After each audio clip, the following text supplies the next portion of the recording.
Bismillahirrahmanirrahim. Assalamualaikum warahmatullahi wabarakatuh. Selamat pagi anak-anak semuanya. Bapak doakan mudah-mudahan dalam keadaan sehat walafiat. Pagi hari ini kita pelajaran pertama yakni mata pelajaran pendidikan agama Islam dan juga budi pekerti. Silahkan nanti anak-anak siapkan bukunya, kemudian buka pelajaran yang pertama. Nanti silahkan ikuti video pembelajaran dari Bapak. Mudah-mudahan anak-anak semuanya dapat mengikuti dan juga dapat mengerti dan memahami apa yang nanti Bapak jelaskan mengenai pembelajaran pertama, yaitu Quran Surah An-Nasr. Untuk itu, sebelum belajar, seperti biasa silahkan anak-anak berdoa terlebih dahulu. Minta kepada Allah mudah-mudahan diberikan ilmu yang manfaat, dan juga minta kepada Allah supaya musibah dan juga pandemi ini cepat selesai dan juga berakhir, supaya nanti kita bisa belajar seperti biasa bertemu di sekolah. Terima kasih, selamat mengikuti dan menyimak pembelajaran dari Bapak. Baik anak-anak semuanya, silahkan disiapkan buku pendidikan agama Islam dan budi pekerti. Kalau sudah disiapkan, silahkan dibuka pelajaran yang pertama, yakni materinya belajar Surah An-Nasr. Nah, selanjutnya silakan dibuka halaman yang ketiga. Surah An-Nasr merupakan surah yang ke-110 dalam Al-Quran. Nah, di dalam Al-Quran jumlah seluruh surahnya yaitu ada 114 surah. Nah, surah An-Nasr ini merupakan urutan yang ke-110 dari 114 surah tadi yang terdapat dalam Al-Quran. Di dalam Al-Quran juga ada surah-surah yang panjang, ada juga surah-surah yang pendek. Nah, surah An-Nasr ini tergolong dalam surah-surah yang pendek karena jumlah ayatnya juga yang sedikit.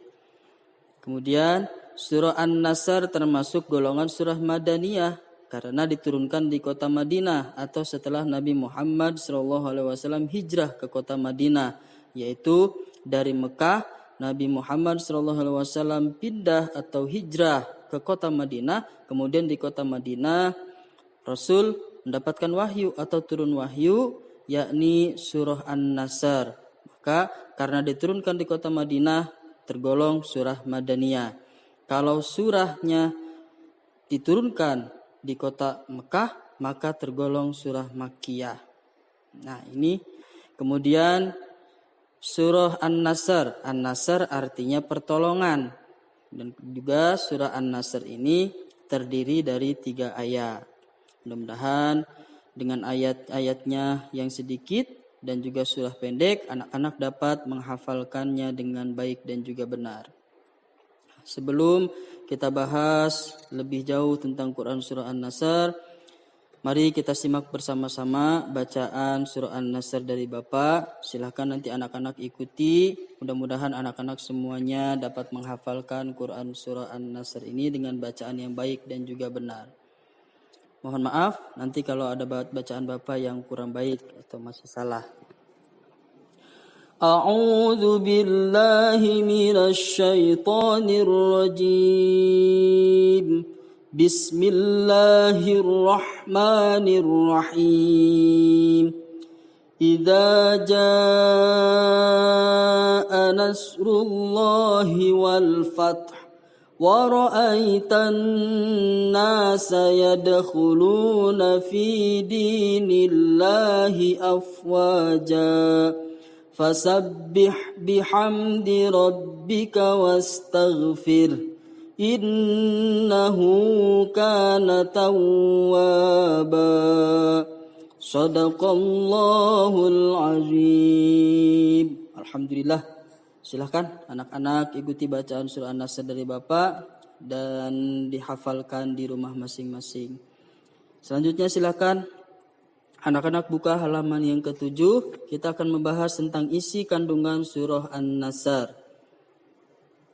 Surah An-Nasr ini mempunyai 2 isi kandungan. Yang pertama, isi kandungannya ialah surah An-Nasr menjelaskan perintah Allah Subhanahu wa taala kepada Nabi Muhammad sallallahu alaihi wasallam untuk bertasbih dan memuji Allah Subhanahu wa taala ketika mendapatkan pertolongan dan kemenangan dari Allah Subhanahu wa taala ketika peristiwa Fathu Mekah.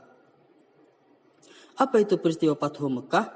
Peristiwa Fathu Mekah adalah sebuah peristiwa di mana akhirnya Nabi Muhammad SAW dan para sahabat berhasil menguasai kota Mekah dan menghancurkan berhala-berhala di sekitarnya sehingga Ka'bah kembali suci. Disinilah bentuk pertolongan Allah kepada Nabi Muhammad dan juga para sahabat yang akhirnya dengan bantuan Allah Fathu Mekah dapat dikuasai kembali oleh orang-orang Muslim. Melihat kejadian ini, banyak orang-orang musyrik, banyak orang-orang yang zalim kemudian ingin ikut memeluk agama Islam bersama Rasul kita Nabi Muhammad SAW. Ini kandungan yang pertama. Kemudian kandungan yang kedua dari surah An-Nasr ialah Nabi Muhammad SAW juga diperintahkan untuk meminta ampunan Allah untuk dirinya dan orang-orang beriman. Allah Subhanahu wa taala Maha penerima taubat. Allah Subhanahu wa taala akan menerima taubat hamba-hambanya dan juga Allah akan memaafkan kesalahan-kesalahan yang mereka lakukan. Ini perintah dari Allah kepada Nabi Muhammad untuk senantiasa meminta ampun kepada Allah untuk Nabi Muhammad sendiri dan juga untuk orang-orang yang beriman apabila melakukan kesalahan ataupun dosa. Sebab Allah itu Maha penerima taubat dan juga Allah pasti akan menerima taubat-taubat hamba-hambanya yang benar-benar taubat dan ingin kembali kepada Allah. Dari kandungan-kandungan yang tadi dapat kita ambil pelajaran bahwasanya yang pertama dari kandungan surah An-Nasr tadi ialah pertolongan Allah Subhanahu wa taala selalu ada untuk orang-orang yang beriman. Harus yakin kalau kita sudah beriman kepada Allah, pasti pertolongan Allah akan selalu ada untuk kita. Ketika kita memang minta bantuan kepada Allah, ketika kita berdoa minta bantuan kepada Allah, pasti Allah akan memberikan pertolongan kepada kita. Kemudian yang kedua, perintah untuk bertasbih dan memuji Allah Subhanahu wa taala ketika mendapatkan kegembiraan.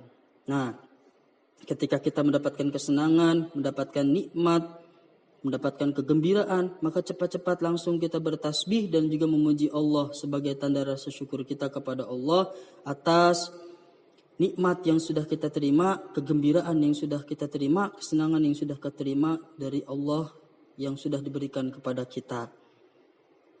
Kemudian pelajaran yang ketiga ialah perintah untuk bertobat kepada Allah jika melakukan kesalahan. Nah, ketika anak-anak semuanya ternyata melakukan kesalahan ataupun melakukan dosa ataupun melakukan hal-hal yang buruk, maka cepat-cepat kita langsung istighfar, mohon ampun kepada Allah, bertobat kepada Allah untuk senantiasa jangan sampai mengulangi perbuatan tersebut.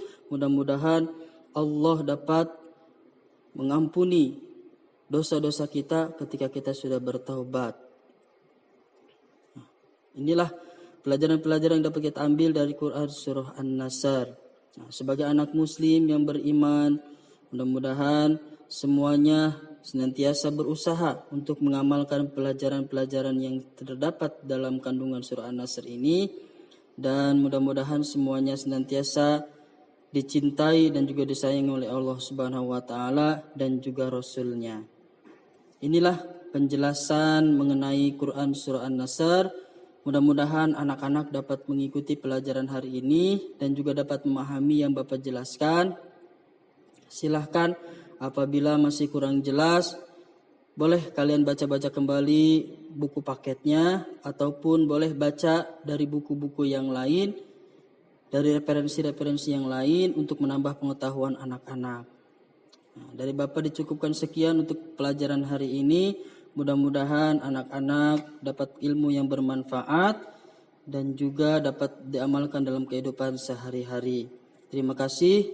Mohon maaf apabila ada kesalahan dari Bapak ketika menjelaskan. Selebihnya benarnya milik Allah, salahnya milik Bapak. Terima kasih. Wal afu minkum. Wassalamualaikum warahmatullahi